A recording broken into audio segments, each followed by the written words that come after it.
Hello and a warm welcome. I am Armin Trost, Professor for Organizational Behavior at the Furtwangen University in Germany, and this is my course on social research methods.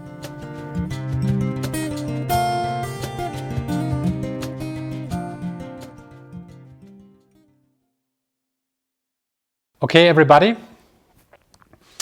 Now, with this episode, we start talking about statistics. Statistics is about data. And statistics is something absolutely wonderful, really. I tell you, when I started psychology, I wanted to study psychology to understand human beings, right? Initially, my intention was to become a therapist. And then in the first few semesters, I had to study a hell lot of statistics, really. And I was surprised. I said, all this math and it turned out to me that statistics become a wonderful thing. Why is that? Because, when you do social research, and social research is about finding the truth, you have to collect data. And when you collect data, sometimes you collect a hell lot of data. So you have big tables of data. And when you look at the numbers, there is simply no structure, no sense. You cannot draw any conclusion just from looking at the mere data. It's so complex, it's so overwhelming. You cannot see anything in a big table of numbers. But now comes statistics, and what statistics does is it really reduces complexity. That's what it does, and that's wonderful. I mean, that's something we like by nature. We, as human beings, we want to reduce complexity. We want to, even though we have thousands of data, at the end we have a few numbers that tell us, look, this is what's in this data. That's wonderful, really. You must not love statistics, but maybe you can have a different perspective on this if you have a kind of, if you struggle with it, if you think you might struggle with statistics, you don't necessarily need to struggle. Statistics is not so difficult, I suppose. What I will do in this episode, in the next episode, is I will share with you some statistics which is really fundamental, absolutely fundamental. I will not go into deep statistics, multivariate statistics. I will not do any inference statistics, just the basic things. And I thought about myself, okay, for the practical purpose, what are those things that you definitely have to understand? Definitely. There's probably much more that you need to understand, depending on what you do in your career, but these things I share here are so super fundamental that you could not survive in social science or in business or without knowing these things, okay? So the first thing is a little bit abstract, what I would like to focus on in this particular episode. And in this particular episode, I will not talk about statistics at all. I will talk about the different nature of data. We could also say about the different nature of various variables, because it's really a difference whether you respond to a question like how old are you, or which sports do you like, or which place did you make, which rank did you achieve in the last sports tournament, or what is your gender. All these different questions lead to completely different data. You might not see it now in the first instance, but I will walk through different levels of variables, levels of data. And then you will see, as you could tell from the title of this episode, we differentiate between nominal, ordinal, interval, and ratio data. And that is something that you really need to understand, because depending on what kind of data you use, nominal, ordinal, interval, ratio, depending on this, you can use different types of statistics. For some data, for instance, nominal data, you can only use a few statistics like frequencies or so. While when you want to calculate something like a mean or an average, you have to have data at least on interval or ratio level. So that's important to know. And I will now walk through these different levels and we'll try to add some explanation and an example so that at the end you understand the differences. Okay, so let's start with nominal data. Nominal data, the values of nominal data, they show no order, yeah, no up and down, no more or less, no. It's just you have categories that are more or less, yeah, they stand independently from each other. So an example, for instance, is when I ask you, in which country do you live? Some would say, okay, Italy, Spain, US, Japan, Germany. Okay, so that's data, right? What is when I give you a list of different types of sports, let's say, football, basketball, swimming, walking, golf, and you have to pick one out of these, which might be your favorite, which one do you like the most, or so. Yeah? So you make a selection. You provide data, you produce data, but whether you do football, basketball, golf, swimming, these are categories which are independent from each other. There is no, you cannot calculate an average. So what is the average sport? What is the average between football, basketball and golf? It makes no sense, So, no. And you also cannot say the difference between basketball and football is like the difference between golf and swimming. What? No, that makes no sense. Right. So maybe you understand what is nominal when you understand all the other levels. So nominal is the most fundamental level, let's say. So some data are not nominal; they might be even ordinal. Right, ordinal. So a good example, for instance, is when I did a lot in HR, human resource management, and in HR we very often do something like employer ranking. Employer ranking, that is, you have some studies and you ask students, where would you like to work, and then you calculate something like, okay, the employer number one, the most liked employer, yeah, is, I don't know, Google. Okay, the second most liked employer is SAP. The third one is Daimler. I don't know. So 1, 2, 3, 4, 5. So this is at least ordinal. What does that mean? We can really say that if you are place number one, you are more liked than place number two. And if you are on place number two, you are more liked than place number three. We can say this, right? So we already have something like an order. With sports, we did not have an order. But here now we have suddenly a kind of order, right? More or less. But the differences between these numbers, 1, 2, 3, are hard to be interpreted. It's not that you can say the difference between place number one and place number two is the same as the difference between place number 2 and number 3. Makes no sense, right? You just can say, okay, there's an order, more or less, or something like this. Whatever these numbers stand for in absolute terms. Okay, so this is ordinal scale. Yeah. Now let's move to interval scale. And here I like to use an example that we all know. Let's talk about grades, for instance, right? Grades. I know in different countries we have different grading systems. Some countries have A, B, C, D, and all. In my country, I'm here in Germany, in the Black Forest. We have a German grading system, and we have grades from 1 to 5, right? And 1 means that's the best possible grade. 1, okay? 1 is excellent, 2 is good, 3 is okay, 4 is okay, just pass. 5 is, how can you dare? 5 is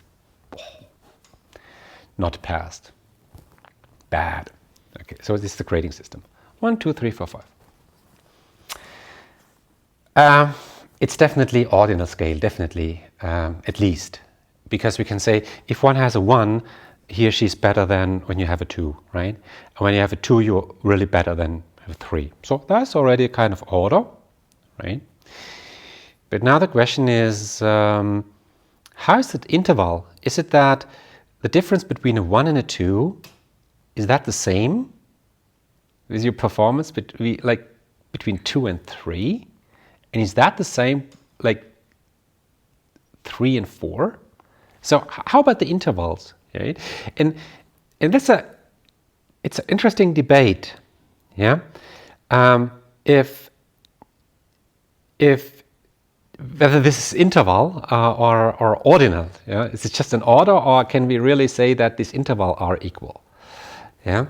Some would say, no, that the difference between the best possible grade and the second possible grade, hey, that's much bigger than 2 or 3. I mean, to come from a 4 to a 3, that's much easier than coming from a 2 to a 1. And I would say yes, in some circumstances, like in oral exams, when we have some level of subjectivity, it might be the case. So that's the question here. What does that mean, interval? Interval means really that you can interpret the intervals. The difference between 1 and 2 is the same like 2 and 3 and 3 and 4. Then we have interval scale, right? We assume that with grades it's interval. Because why? We use averages. We calculate average grades. That's what we do, at least for the final certificate. So we assume it's interval, but in practice very often, sometimes maybe only ordinal. If you think about this case or about grades, whether it's interval or ordinal, then you better understand it. Yeah, it's a good thing. Now what is ratio? Ratio scale, ratio data, and ratio level means that you not only can interpret the intervals between different values, you can also do things like you can calculate ratios. For instance, a simple example is weight. Yeah, I mean, if something has the weight of 100 kilo, that's double as much as 50 kilogram, right? So, yeah, if something is worth 100 euro, that's a dollar or whatever. It's 20 times as much as 5 euro. Right? So you can calculate ratio because there is a 0 point, there's a natural 0 point from which you calculate. Also, when you look at, let's say, the height of a house, right? The height, if a house is 20 meters high, it's double as high as a house that's only 10 meters high. And that's simple, okay? Ratio, that's simple. Now let's have another example. Let's look at temperature, for instance. Now here in Germany, we have a temperature system, which is a degree Celsius degree. So we have 0 degree is where water is freezing, right? 0. So now we can maybe look at different cities at a point of time. Let's assume this example. Say, okay, in Berlin, which is the capital of Germany, now in this moment it's 0 degree, pretty cold. In Berlin it's always cold. In London at the same time we have 10 degrees, in Paris we have 20 degrees, and in the beautiful Rome in the south we have, let's say, 30 degrees. Okay, 0, 10, 20, 30. Okay. Can we say that the difference in the temperature between Berlin and London, 0, 10, is the same difference like between London and Paris, 10, 20? And is that the same difference like the difference between Paris and Rome, 20, 30? Yes, we can do this. We really can. We can interpret these intervals. So it's at least interval level. It's not. So it's much more than just ordinal. It's ordinal would mean that we say, yeah, we can definitely say that in Rome it's warmer than in Paris, it's warmer than in London. But how much warmer we cannot say. Yeah, we can say how much warmer, 10 degrees, right? But now when we look at the data, can we say that, for instance, in Paris, 20 degrees, it's double as warm as in London, 10 degrees? Can we say this? Because 20 is double as much as 10. Can we say this? Yes? No? No? Double S warm? No, we can't. We definitely can't. Why not? Because 0 is not a natural 0 point. It's not. It's more an arbitrary 0 point. So grade is degree is even when you calculate these grades into Fahrenheit or something else, whatever your temperature system is, you have a different 0 point. Yeah. So that's a very good example to understand what is the difference between interval and ratio data. Data on interval level or ratio level. Okay, so that's important. Okay, so you take home, there is nominal. To summarize, nominal is just, you have different categories, different values which are independent, no order, nothing, right? In which city do you live? Which sport do you make? What is the color of your shirt? Yeah, ordinal, there is already a kind of order. First place, second place, third place. Okay, nice. Yeah. So we see there is a more and less already. Interval is, now we can understand the difference between the different values, right? Yeah. Temperature, right? Ratio, we can calculate things like ratios. Yeah, double as much, half as much, and the like. Yeah. So we always, the practical implication is that two things. When you produce data with your study, always try to produce data on ratio level. That's the best thing you can do, if possible, right? That's the first thing. The second thing is when it comes to statistics, the basic descriptive statistic, as we're going to learn next time, you can only do with data which is at least interval or ratio, right? With ordinal level, it's very difficult, right? So let's have another example in the end, because in social science, what we very often do is we have questionnaires, right? Questionnaires, and what we very often do is we have a question, maybe, or very often a statement, which I don't like, as I explained with you in the survey design session. But very often you have statements. And a statement might be, I like my manager. I'm satisfied with my immediate supervisor. Let's put it that way. Yeah.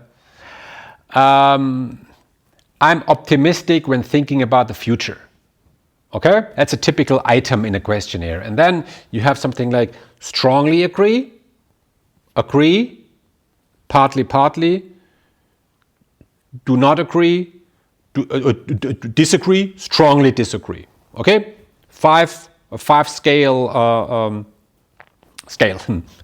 scale. From strongly agree to strongly disagree, 5. So, okay. That's a very classic one. And which level is that? Nominal? It's at least ordinal. Huh? There's an order. Yeah? From strongly agree to strongly disagree, there's an order, right? Is it interval? Is it interval? Interval would mean the difference between strongly agree and agree is the same as between agree and partly. It's the same as partly and disagree, and it's the same as disagree, strongly disagree. Are these interval equal or not? Huh? Hard to say, right? Hard to say. In practice, we assume so, because we used to code these data in a way that we might say strongly agree is a 5, agree is a 4, partly is a 3, disagree is a 2, and strongly disagree is a 1. So we translate this into numbers, right? And once we have the numbers, we calculate average. The average response to this question is maybe 3.4. So it's like with the grading.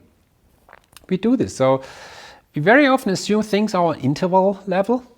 Yeah, but at the end we hardly know whether they are really on interval level, but that's what we naturally do. So this again maybe just one example I wanted to add to this episode. It's a shorter episode this time, Yeah, but I wanted to start with that one because it's essential. Okay, so let's leave it to this, and in the next episode we're going to talk about real statistics. Then eventually we start with statistic. In that case, we're going to start with descriptive statistic, and descriptive statistic is about central tendency and dispersion. Yeah. Okay, so thanks for listening, thanks for watching, and see you next time.